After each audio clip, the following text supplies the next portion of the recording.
భగవద్గీత శ్లోకాల్లో ఈరోజు 3-4 శ్లోకాలు.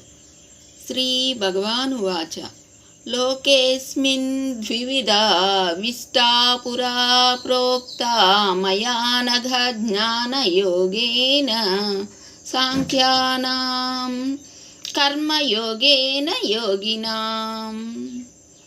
న కర్మణామనారంభ నైష్కర్మ్యం పురుషోస్నుతే నచ సన్యసనాదేవ సిద్ధిం సమాధిగచ్చతి. తాత్పర్యము: శ్రీ భగవానుడు పలికెను, అర్జున, ఈ లోకమునందు సాంఖ్యులకు జ్ఞానయోగము, యోగులకు కర్మయోగము అను మార్గములను రెంటిని మొదట నేనే చెప్పియుంటిని. మనుజుడు కర్మను చేయకపోవుట చేతనే నైష్కర్మ్యమును పొందజాలడు. కర్మలను వదిలినంత మాత్రమున మోక్షమును పొందనేరడు. సర్వే జనా సుఖినో భవంతు.